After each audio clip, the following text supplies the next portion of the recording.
tuluyang hahanapin at buong puso ko rin pong tatanggapin.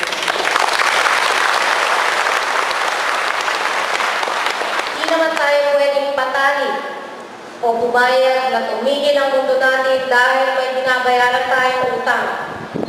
We must be aggressive, proactive, and walk the extra mile. Exert extra effort to get projects necessary for growth. At ito po ay binigay ng walang kapalit. Hindi po ba dapat ay magpasalamat na lamang tayo? Sa katunayan, may isa pa po proyekto mula pa rin po sa PIDA ni Speaker Sonny Belmonte. Naglaan po siya ng karagdagang pang 8 milyong piso para sa pagpapagawa ng sa multipurpose building na itatayo sa compound ng munisipyo. Plano pong ilagay dyan ang tanggapan ng liga ng mga barangay, ang disaster, ang calamity management office, at iba pa. Malaking bahagi po ng ating responsibilidad ang siguruhin ang kaligtasan ng bawat isa. Kaligtasan hindi lang mula sa hirap ng buhay at gutom, kundi sa sakuna, sa trahedya.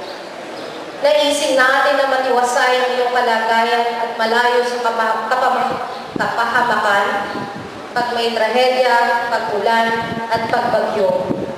Paano mapapanatag ang loob mo kung tuwing papatak ang ulan at raragasa ang baha, posibleng mapigtas ang dike na maaaring ikasira ng ipinandar mo ari-arian, saka o mas masama, ikawala ng iyong buhay at ng iyong mga kaanak. Kung sa simpleng tao po, kahit sabihin na natin malayo siya sa dadaanan ng baha, labis ang pag-aalala. Paano pa kaya yung mga taong katabi lang ang peligro? Paano ang mga pamilyang nasa bingit ng panganib? Pababayaan ba natin sila? Ipagpapawalang bahala na lang ba natin ang kanilang sitwasyon? Hindi po pwede. Not in my time, not on my watch. Hindi katanggap-tanggap na mangyari yan. We are not only building livelihood, we are also saving lives. Kaya sa simulang kalamang po ng ating pamamahala, ginawa na po naming misyon ang pagpapaayos at rehabilitasyon ng dike na hindi pinagukulan ng pansin noon. Di ko na po mabilang kung ilang beses namin nilagyan ng sandbag yan. Di na rin po mabilang ang mga taong nagboluntaryo dyan. Nakakatuwa po ang pagtutulong-tulong, ang bayanihan, ang pusang pag-alay ng sarili para sa kapakanan ng nakararami. Iba't ibang barangay, mga samahan at organisasyon, minsan nagpapadala ng dagdag tao, nagbibigay ng pagkain at inumin. Nakakaantig po talaga ng damdamin, and that's volunteerism at its best.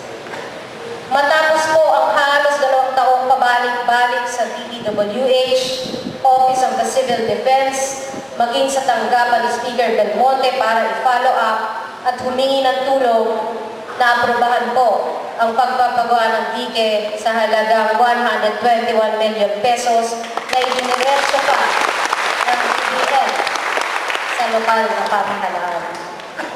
Kaya nung maaprubahan ang proyekto, sa tulong na rin po ng inyong mga panalangin, labis ang aming tuwa. Dahil bukod sa mapapanatag na ang ating mga kalooban, di nakakabakaba tuwing uulan, at masisiguro na ang kaligtasan ng taong bayan sa buong kasaysayan po ng Zaragoza. Ngayon lang tayo nakatanggap ng ganito kalaking proyekto. Ngayon po, sa kabila ng pag-ulan at bahagyang pagtaas ng tubig, nasa mahigit 50% na po ang natatapos. Hinihiling ko pong muli ang inyong mga dasal na tuluyan na itong matapos at mawala na ang ating pangamba. Modesty aside, it really makes me happy to see the accomplishments we've made, the achievements we've attained. Tasks that were once placed on pedestals because they are too high to reach are now realities that all of us can see, touch, feel, and experience. All this in just 2 years. Marami pa po ang hindi ko nabanggit, pero kung susumahin sa loob lamang po ng 2 taong panunungkulan, halos 160 million pesos ang kabuuan ng mga proyektong napunta sa atin. At ito pa po ang mainam sa lahat po ng infrastructure projects na yan, kahit 5, walang inilabas ang pamahalang bayan.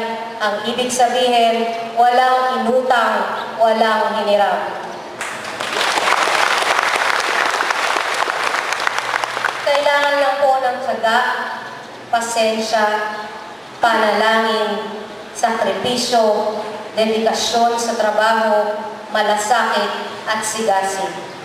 Dapat talaga persistent tayo, lalo't batid natin lahat ang kahalagahan at laki ng pakinabang nito sa ating bayan. Naging maluwag din po ang daloy ng tulong mula sa provincial capital, sa munisipyo at hanggang sa barangay. Yan po ang kainaman na kasangga natin ang gobernador, ang vice-gobernador at ang sangguniang panlalawigan. Pag pumunta po kami sa Kapitolyo at may inilapit na problema o pangangailangan, kaunting follow-up lang nandyan na. Minsan sobra-sobra pa po sa ating kahilingan. Sulit naman po lagi ang lahat ng hirap, pagod at puyat. Dahil ang kapalit naman po nito ay kaligtasan, kasiyahan at kapanatagan ng inyong mga kalooban. Kaya maraming salamat po sa lahat ng tumulong at patuloy na nagpapahati ng tulong. Maraming salamat po kay Governor Aurelio Umali, Vice Governor G.P. Padiernos, Sangguniang Panlalawigan, sa NIA, Department of Agriculture, DPWH, DOH, DOLE, DILG, DAR, DSWD, Senator Miguel Zubiri, Senator Gregorio Honasan, Senator Cheese Escudero, Akbayan Party List, Anak Pawis Party List, APEC Party List, Butil Party List, Spanish Government, kay Executive Secretary Paquito Ochoa, at syempre po sa ating kababayan kay House Speaker Feliciano Belmonte. We are building a legacy that would hopefully make a difference in your lives for many years to come. Ang pamana pong ito ay hindi para sa amin, kundi para sa inyo. Hindi po ito para kilalanin ang ginawa o nagpagawa, kundi para makatulong at makaapekto sa inyong pang-araw-araw na buhay. Higit po kasi sa mga infrastruktura, sa mga simentadong kalsada, sa mga konkretong gusali, ay ang pusong busilak sa malasakit, pag-iisip at pagkilos na Saragosa muna bago ang sarili. Damdaming tunay na nakikiisa at tapat na tumutulong para sa ikaunlad ng bayan.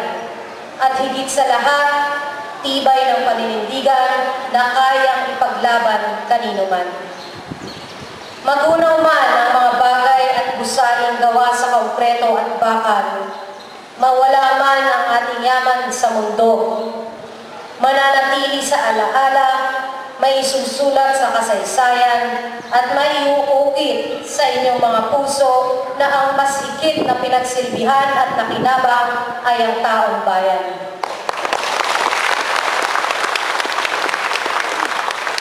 Sa pamamagitan ng mga ito, nakamit natin ang pagbabago, ang kaunlaran, ang kalayaan, ang pagkakaisa na tinatamasa natin ngayon. At dito rin natin makakamit ang mas ibayo pang kaunlaran sa hinaharap.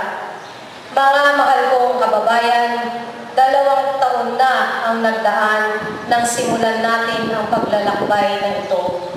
Sinamahan niyo kami at pinagkatiwalaan sa sa paniwalang sama-sama nating itatagpos ang sinimulang pagbabago na nakaangkla sa pag-asang gagawin namin ang lahat ng makakaya para burahin ang masamang epekto ng pamumulitika sa pamamagitan ng pantay-pantay na pagtingin na pag-iisahin ang tila nagkakawatak-watak, ngunit nag-aalam na damdamin na bubusugin ang inyong sikmura sa halip na mga mata sa pamamagitan ng direkta at mas makabuluhang serbisyo.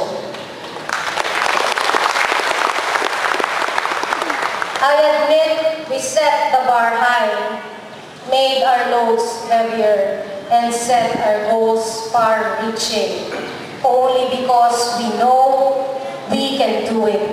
Kaya po natin at kakayanin pa natin. 2 years have passed and most of the problems we face are no longer present. Still, there are things to be done and dreams to be realized. Gaya po ng binigay ninyo suporta at tiwala sa amin, gayon pa rin po ang hinihiling namin sa inyo. Marami pa po kaming dapat gawin. Nasa bungad pa lang po tayo ng inilatag naming plano tungo sa ganap na kaunlaran. Ipagpatuloy po natin ang trabaho, isusulong ang mga programang aakay sa atin tungo sa progreso, at ipag-ibay ang ating prinsipyo na makarinig man tayo ng mabulaklak o mapanirang pananalita, hindi tayo papatinag.